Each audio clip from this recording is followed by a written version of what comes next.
बीते कुछ हफ्तों में सोने की कीमतों में भारी उछाल आया है। अभी की बात करें तो 10 ग्राम सोने का भाव लगभग 1.5 लाख रुपए के आसपास चल रहा है। ऐसे में अगर मैं आपसे कहूं कि आपके पास रखे बेकार सिम कार्ड्स में सोने की एक छोटी सी खदान छिपी है, तो क्या आप यकीन करेंगे? सुनने में किसी फिल्म की कहानी जैसा लग सकता है, लेकिन चीन के एक शख्स ने इसी कचरे से करीब 191 ग्राम शुद्ध सोना निकालकर सबको हैरान कर दिया है। आज के रेट के हिसाब से देखें तो इसकी कीमत बैठती है करीब रुपए 26 लाख। पर सवाल यह है कि क्या ये वाकई इतना आसान है? चलिए इस मॉडर्न एल्केमिस्ट की कहानी के पीछे का सच जानते हैं। नमस्कार, मैं हूं चिराग ठाकुर और आप देख रहे हैं बिस्तक। दरअसल ये कारनामा कर दिखाया है चीन के ग्वांगडोंग प्रांत के रहने वाले कियाओ ने। कियाओ कोई आम नौकरी पेशा इंसान नहीं, बल्कि कीमती धातुओं के स्क्रैप को रिफाइन करने का एक्सपर्ट है। कियाओ ने एक वीडियो शेयर किया जो इंटरनेट पर आग की तरह फैल गया और फिर लोग उसे मॉडर्न अल्केमिस्ट कहने लगे, क्योंकि कियाओ ने पुराने सिम कार्ड्स और इलेक्ट्रॉनिक कचरे को शुद्ध सोने में बदल दिया। वीडियो में कियाओ को पुराने सिम कार्ड्स को केमिकल से भरे ड्रम में डालते हुए देखा जा सकता है।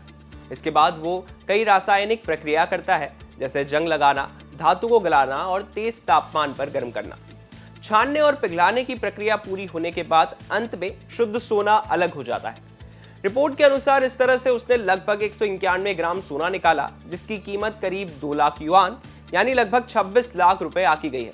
वीडियो देखकर लोगों में ऐसी होड़ मची कि कई लोगों ने पुराने सिम कार्ड्स और ई वेस्ट जमा करना शुरू कर दिया। लेकिन यहीं पर इस कहानी में एक बड़ा ट्विस्ट आता है। मार्केट में जो सिम कार्ड हम इस्तेमाल करते हैं उनमें जंग न लगे, इसके लिए उन पर सोने की एक बेहद पतली लेयर होती है। एक सिम कार्ड में औसतन सिर्फ 0.001 से 0.01 ग्राम सोना होता है, यानी कि लगभग नमक के एक दाने से भी छोटा।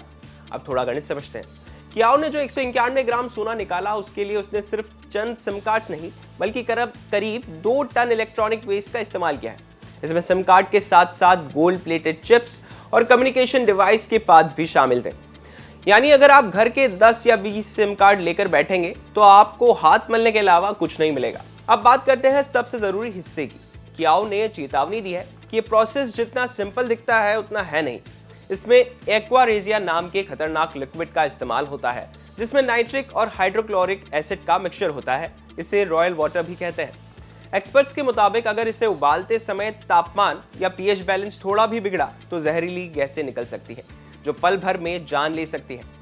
इसके अलावा केमिकल्स से गंभीर जलन और घातक रिएक्शन का खतरा हमेशा बना रहता है। कियाओ ये काम कानूनी परमिट और प्रॉपर लैब सेटअप के साथ करता है। तो निष्कर्ष ये है कि हाँ, सिम कार्ड में सोना होता है, लेकिन उसे निकालना हम जैसे आम लोगों के बस की बात नहीं है। ये प्रोसेस महंगा भी है, रिस्की भी और बिना लाइसेंस के गैर कानूनी भी। सोने की बढ़ती कीमतों को देखते हुए ई वेस्ट की रिसाइकलिंग बड़ी इंडस्ट्री तो बन रही है, लेकिन इसे घर पर ट्राई करने की गलती बिल्कुल मत करना। आपको क्या लगता है, क्या भविष्य में ई वेस्ट ही सोने का असली सोर्स बनेगा? ये रिपोर्ट कैसी लगी हमें कमेंट सेक्शन में कमेंट करके जरूर बताएं। वहीं बिजनेस से जुड़ी तमाम खबरों के लिए आप देखते रहें बिस्तक।